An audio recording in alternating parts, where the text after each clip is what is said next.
Hello, and I'd like to introduce you to whatever this means. 6YNB6A. At least, you know, obviously it's Cyrillic for Russian. He's very new to the game. Level 38, 600 battles, basically no arcade, no realistic, no sim. And you can see he's, you know, overly good at the game in every vehicle he plays. I'm going to pause this real quick because according to this, he's in, well, I can't view it. He's in Moria. So if you know anybody in Moria, he's apparently in your clan. So he's probably trying to earn squadron vehicles like all these guys do, where they're brand new to the game and they want to just earn vehicles. These are one of the ones that's easy because it's Fields of Normandy, like the ones we always see. There's about 15 hedgerows here between our spawn, or at least this spawn, and their spawn. And, you know, this guy just knows exactly where this Panther is. I'm surprised the bush didn't fuse his HE shell. But, I mean, sometimes it does it for Gaijin, and sometimes it doesn't. I had a couple people bring up a couple things in my chats. No, I don't intend on ever getting CC from Gaijin. That wasn't a thing I was betting on. The only thing I would like from Gaijin is just communication.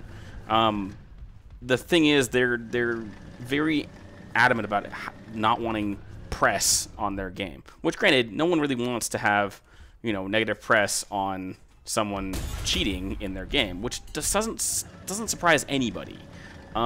This is not something that you should be questioning because no game company likes that. The thing I only want is communication with Gaijin. Even just talking with CCs or other people that can talk to them, which I've actually had the privilege of talking to previously and recently, where I actually have some contacts now with some CCs. The thing is, Gaijin does not act quickly on this at all. They are openly just kind of ignoring all of the main problems here in its entirety. I don't expect them to ever do anything quickly. The problem is, at this point, they should be doing ban waves every 2 weeks and not every month.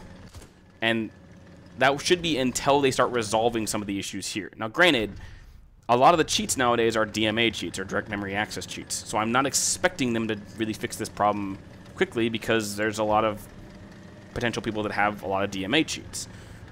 So until they actually want to invest more money either in their anti-cheat, which was their one back then, which the only cheat that existed pre-EAC was a anti-cheat, or was a cheat called War Overlay.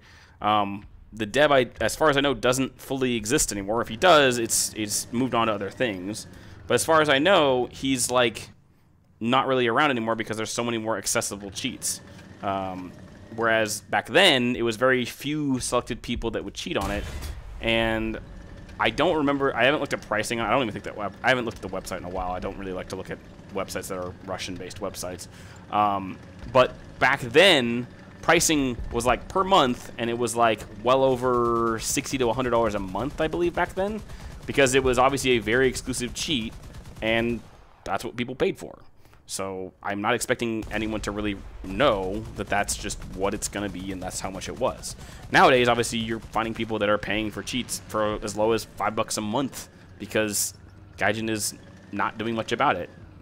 And someone also mentioned in my chat that, yes, unfortunately, the only way Gaijin will do anything about it is until it affects their bottom line. Right now, it's not affecting their bottom line because, you know, botters and all these accounts are still buying tons of premiums. And until Gaijin does anything about that, like either all the bot accounts that we see or all of the Chinese websites that sell all these premiums and do all this stuff around, we're not going to see a fix happen, ever. And if that occurred, then yes, Gaijin would be more adamant to assist on that. But they're not, because they're still making money off it. And I don't think any game, realistically, would, you know, go against that. And that guy, he left already. So I'm going to leave it at that because in reality, until it affects Gaijin's overall bottom line, they're not going to care.